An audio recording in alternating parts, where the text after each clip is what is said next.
I'm Bethany Coleman, and I'll never forget the day my family left me stranded in Genoa, Italy as a joke. We were on a family trip, and I thought it was a chance to mend things. Instead, they ditched me at a crowded market.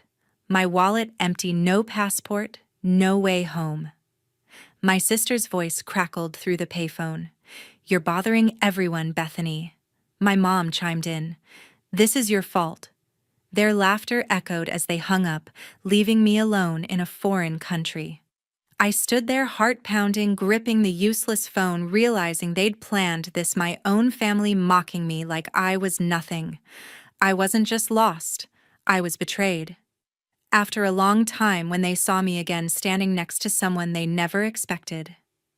Let's just say my dad's jaw hit the floor and he shouted something that changed everything. Stick around to find out who it was. If you've ever been hurt by family, hit that subscribe button and drop a comment below. Tell me, what would you do if your family pulled something like this? I read every single one. Growing up in New York, I was always the odd one out in our family. My sister Lindsay, 5 years older, was the golden child, polished perfect, and already climbing the ranks at a big bank by the time she was 27. My parents couldn't stop bragging about her. "Why can't you be more like Lindsay?" My mom Cheryl would snap, her voice cutting through me whenever I stayed up late sketching. My dad Gary rarely said anything, but his silence screamed agreement. To them, my love for painting was a childish phase, not a future. At 22, I was still searching for myself, but in their eyes, I was a letdown, a dreamer who didn't fit their idea of success. Our house in Queens was a pressure cooker of expectations. Cheryl ran a tight ship, obsessed with how we looked to the neighbors. She'd glare at my paint-splattered jeans, muttering, "You're embarrassing us with those rags." Once she grabbed my sketchbook and tossed it on the counter like it was worthless. "Stop wasting your life on these scribbles," she said. Gary would just nod, avoiding my eyes. "Get a real job, Bethany," he'd mumble if he spoke at all. Lindsay was the worst. At family dinners, she'd smirk at my drawings, saying, "That's cute, Bethany, but it's not a career." Everyone would laugh like my dreams were a joke they were all in on. School didn't offer much refuge. I was studying art at NYU, pouring my soul into every canvas, but I felt out of place among classmates chasing fancy gallery internships. I worked part-time at a coffee shop to afford paint, barely scraping by. That's where I met Eric, my boyfriend at the time. He was a business major, all charm and big plans for a corporate life. At first, he seemed to understand me. We'd talk late into the night about my art, and he'd promise to cheer me on. But when I told him I wanted to skip grad school and focus on painting, his face changed. "You're throwing everything away, Bethany," he said, his voice icy. "I need someone with real ambition." Just like that, he walked out, leaving me to doubt every choice I'd made. The sting of Eric's betrayal was bad, but my family's reaction hurt more. When I told Cheryl about the breakup, she just shrugged. "If you'd listened to him, maybe he'd have stayed," she said, sipping her coffee like it was nothing. Lindsay leaned back in her chair, tossing her hair. "You're too much, Bethany, always chasing fantasies." Gary didn't even look up from his newspaper. It was like I only existed to be criticized. Every family gathering was a reminder of my failures. They'd rave about Lindsay's promotions, her sleek apartment, her perfect life, then turn to me with pity or scorn. "When are you going to grow up?" Cheryl asked once, her tone dripping with disappointment. I wanted to fight back, but I just sat there biting my tongue. I started dodging family dinners, hiding in the studio instead. Painting was my sanctuary, the one place I felt alive. But their voices, Lindsay's taunts, Cheryl's lectures, Gary's silence followed me everywhere. I tried to prove them wrong, entering local art contests, but when I didn't win, Cheryl would say, "See, you should have studied something practical." It burned, but I kept painting, hoping one day they'd see my worth.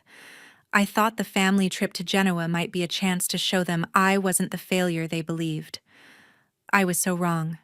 The family trip to Genoa, Italy was supposed to be a break from everything. I packed my sketchbook, eager to capture the city's old port and narrow streets, thinking a new place might shift things for us. But from the moment we stepped off the plane, Lindsay made it clear she wasn't here for bonding.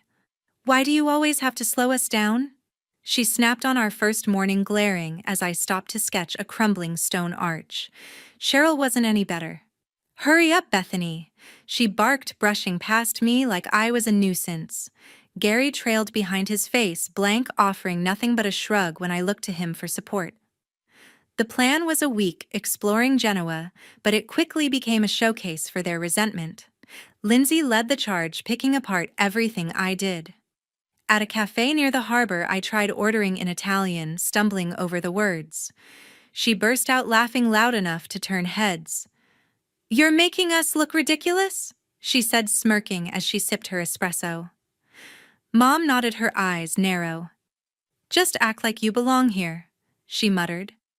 Dad stayed silent, stirring his coffee, avoiding my gaze.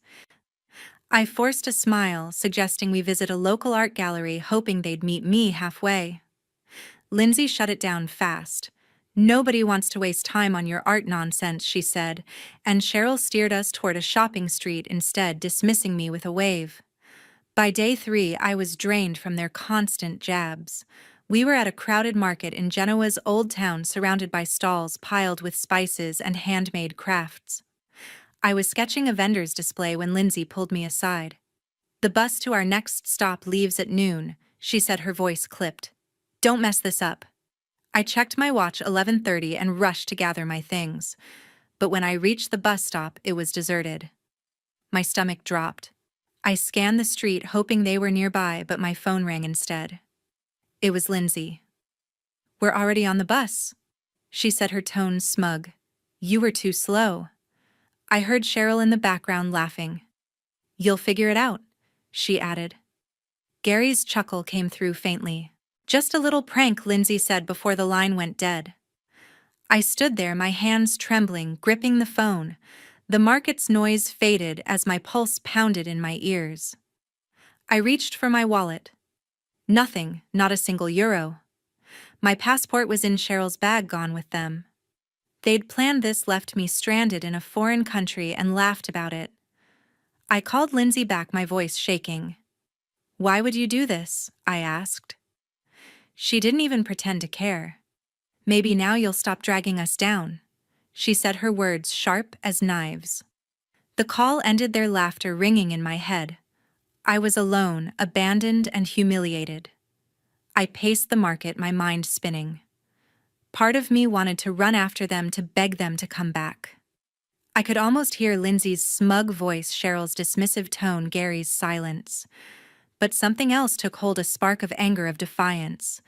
I'd spent too long trying to win their approval, only to be mocked. Standing in that chaotic market, I realized I didn't have to play their game anymore. That realization would shape everything that came next. I chose to stay in Genoa. It wasn't just about refusing to crawl back to my family, it was about proving I could build something of my own. With nothing but my sketchbook and a stubborn streak, I set out to carve a life in this unfamiliar city, betting everything on my art. Finding a place to live came first. I had no money, no passport, just a backpack with clothes and pencils. Wandering the narrow streets, I found a shabby hostel near Genoa's port. The owner, an older woman named Maria, noticed my frayed jacket and tired eyes. "You need help?" she asked, her voice gruff but kind. I didn't tell her about Lindsay, Cheryl, or Gary, just that I was stranded and could draw. I offered to sketch her portrait for a night's stay. She nodded, and I spent hours capturing her lined face, each stroke a small act of defiance. That drawing earned me a creaky bed for the night. Surviving meant finding money fast. Maria let me stay longer if I cleaned rooms, scrubbing sinks, and sweeping floors for a few euros. It was backbreaking, but it gave me a roof while I figured things out. During breaks, I sketched on the streets, drawing Genoa's colorful docks and bustling squares. Tourists would pause, some dropping coins into my pencil case. Those coins bought bread and cheap coffee, enough to keep me going. I ignored the buzzing of my phone, Lindsay and Cheryl calling, probably expecting me to beg for a ticket home. I didn't pick up. They'd left me with nothing. I'd show them I needed nothing from them. Breaking into Genoa's art scene was tough. The city was bursting with talent, and I was an unknown with no connections. I spent days pitching myself to cafes and small galleries, offering murals or sketches for sale. Most doors slammed shut, but one cafe owner, Luca, took a chance. He wanted a mural of the Liguria coast on his shop's wall. "Do it fast," he said, eyeing me skeptically. I painted through the night, my hands cramped from gripping brushes blending blues and golds, until the wall came alive with crashing waves. By dawn, Luca handed me €50, his gruff face softening. "You got skill, kid," he said. That money felt like a lifeline. I moved into a cheaper place, a tiny room in a shared apartment with two women who spoke little English. The walls were peeling, the sink dripped, but it was mine. I stretched every euro living on pasta and market fruit and kept drawing. The hostel work dried up, so I leaned harder into my sketches, selling quick portraits to tourists in the piazza. Each sale, even just a few euros, was a win, a brick in the life I was building. At night, doubts crept in. I'd lie on my thin mattress staring at my sketchbook, hearing Cheryl's voice, "You're wasting your life." Lindsay's sneer, "You're not a real artist." Gary's silence, heavier than words. I pushed them away, forcing myself to paint each morning. Over weeks, I found a rhythm. I painted murals for small shops, sold sketches on weekends, and bartered drawings for meals when cash was tight. Genoa's streets, once intimidating, started to feel like home. I learned to haggle with vendors, to navigate the city's maze, to live on my own terms. I wasn't just getting by, I was creating something real, something mine. Life in Genoa was starting to take shape. One afternoon, while sketching in a sunlit piazza, I met Tyler Reed. He was a street artist, his hands stained with chalk, setting up a vibrant mural on the cobblestones. I watched him work, blending bold reds and blues into a scene of crashing waves. "Nice lines," he said, glancing at my sketchbook without breaking his stride. I mumbled a thanks, surprised by his American accent. He was from Chicago, he told me, and had been in Genoa for 2 years, living off his art. Something about his easy confidence made me want to keep talking. Tyler was different from anyone I'd met.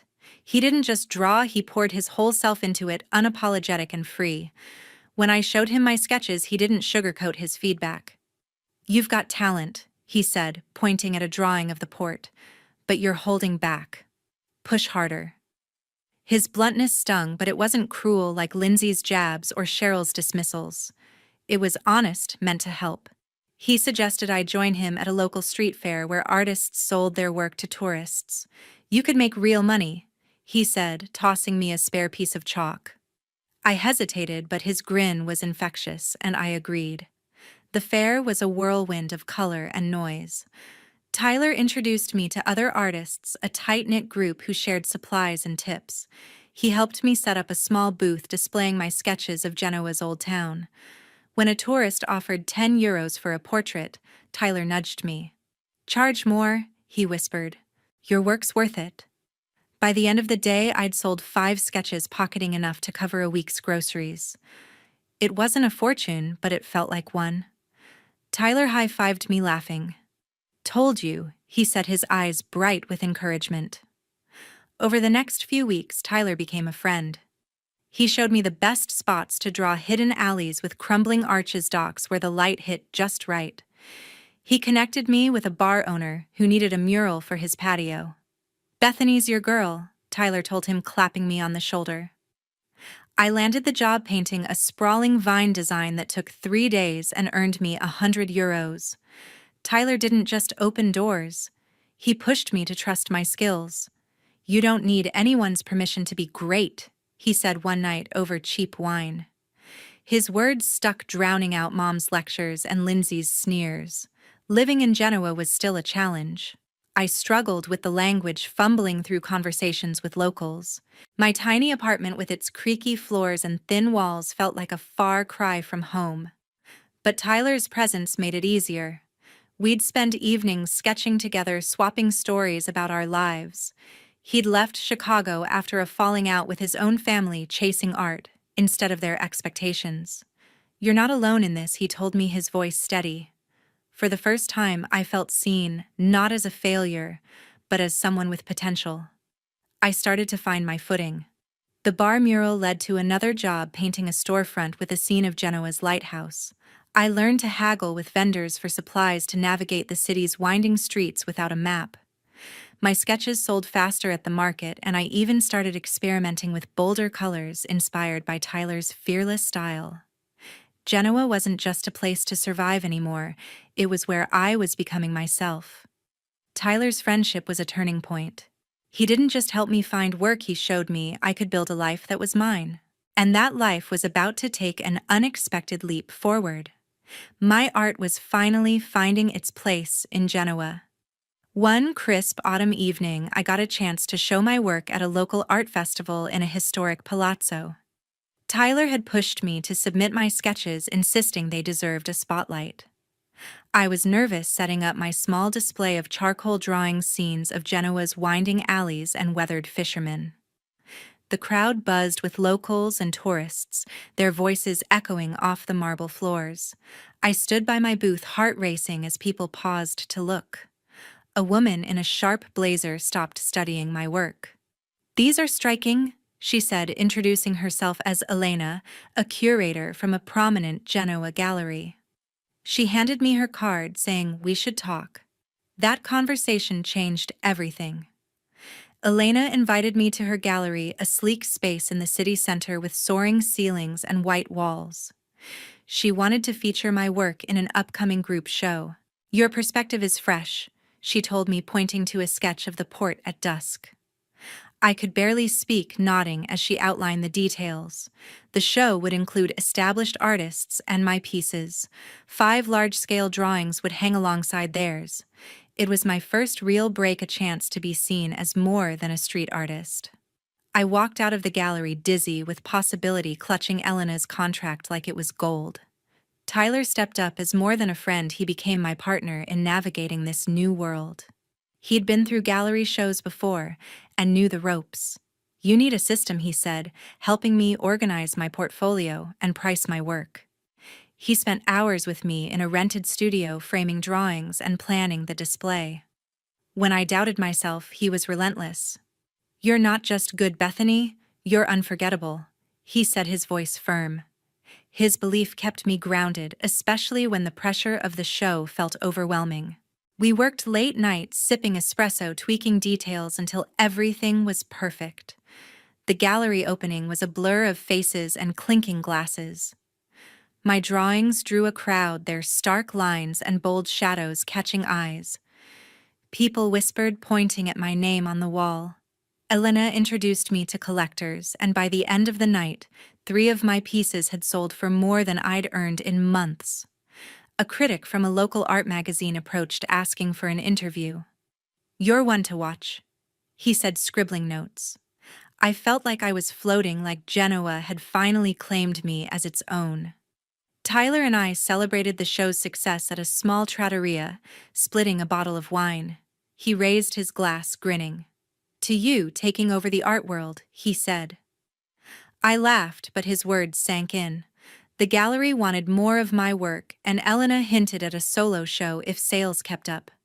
Tyler offered to handle logistics, scheduling, contract supplies so I could focus on creating. "We're a team now," he said, and I felt a warmth I hadn't known in years. I was no longer the girl scrambling to survive. I was an artist with a future. Genoa's art scene embraced me, but the path ahead held bigger challenges. 5 years had carved a new path for me. Back in New York for my first major solo exhibition, I stood in a sleek Manhattan gallery surrounded by my paintings, bold canvases of Genoa's rugged coastlines and vibrant streets. The room hummed with critics, collectors, and curious locals, their murmurs blending with the clink of wine glasses. I'd worked tirelessly for this moment, pouring my soul into each piece. Tyler, now a celebrated artist himself, stood by my side, helping manage the crowd and fielding questions from curators. His presence was a quiet anchor, his sharp grin cutting through my nerves. The exhibition was a triumph. My paintings sold faster than I could track, with collectors offering thousands for pieces I'd once sketched on Genoa's cobblestones. A reviewer from an art magazine called my work raw and commanding, snapping photos for a feature. I was no longer the girl who'd been left behind. I was Bethany Coleman, an artist making waves. Tyler leaned in, whispering, "You're killing it." I smiled, feeling the weight of years of struggle lift just a little. Then I saw them, Lindsay, Cheryl, and Gary, weaving through the crowd. My stomach twisted.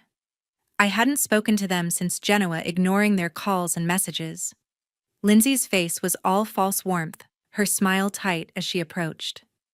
"Bethany, we're so proud," she said, her voice dripping with pretense. Cheryl stepped forward, clutching her purse. "We made a mistake," she said, her eyes darting around the gallery. "We want you back in our lives." Gary nodded, his expression stiff. "Let's put the past behind us," he added, his tone flat.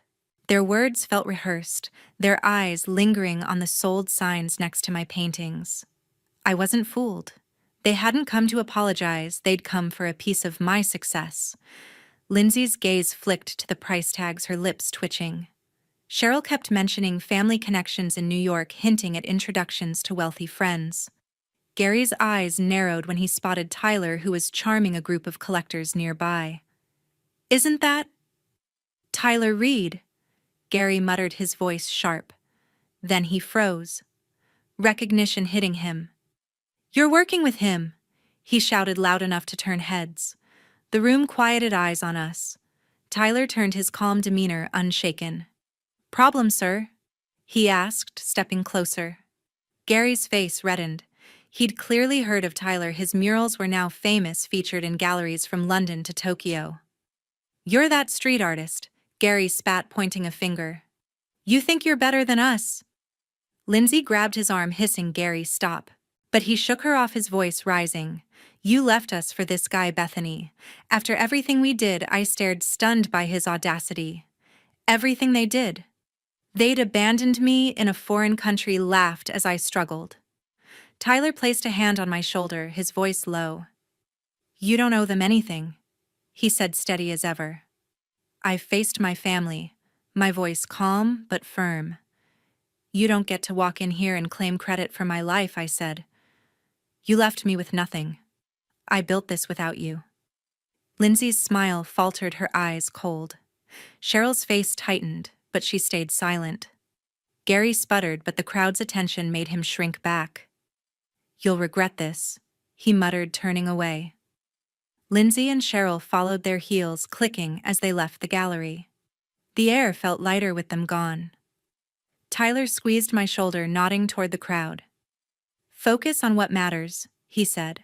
I took a deep breath, turning back to the collectors, answering their questions with a renewed confidence.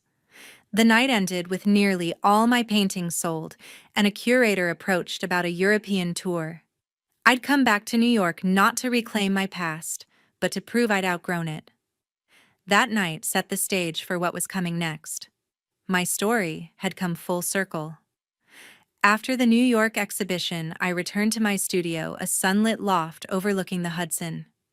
Tyler and I sat down to process what had happened. The confrontation with Lindsay, Cheryl, and Gary lingered, but we agreed they didn't deserve a place in our lives.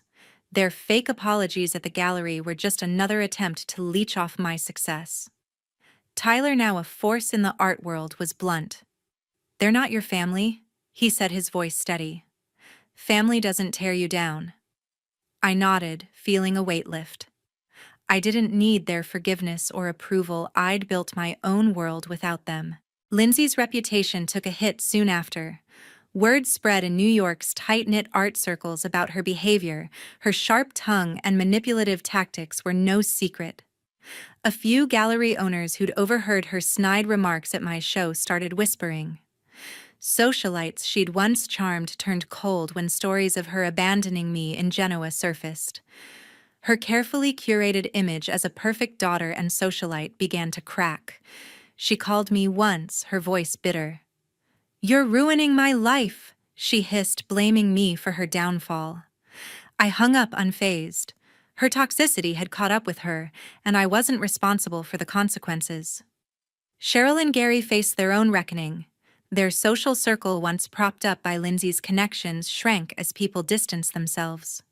Mom tried reaching out through emails, her words laced with guilt. "We can still be a family," she wrote, but it felt hollow. Gary sent a single text. "You owe us an apology." I laughed at the irony. They'd left me to fend for myself in a foreign country, yet expected me to grovel. I blocked their numbers, cutting the last ties. Their isolation was their own doing, not mine.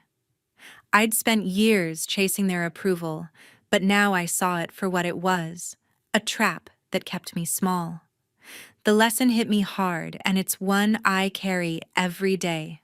Self-reliance and believing in your own worth are worth more than the approval of a family that only brings you down. I learned it the hard way, starting with nothing in Genoa, scraping by on sketches and stubbornness. Tyler's support showed me what real connection looks like, not conditional, not manipulative, but rooted in mutual respect. My art, once a lifeline, became my voice, telling stories of resilience and defiance. I wasn't just an artist now. I was someone who'd chosen herself over a toxic past. Standing in my studio, surrounded by half-finished canvases, I felt free. My work was gaining traction. Galleries in Paris and Berlin were calling, and a solo show was planned for next spring. Tyler and I were planning a joint exhibition blending our styles to tell a story of grit and triumph. I'd built a life that was mine, not dictated by Lindsay's sneers or Cheryl's lectures. Gary's outbursts couldn't touch me anymore. I'd outgrown their shadows, and the world was noticing. I want to hear from you now. Have you ever had to walk away from toxic family to find your own path? What did it teach you about yourself? Share your thoughts, your stories. I'm listening. Because sometimes the hardest choice is the one that sets you free.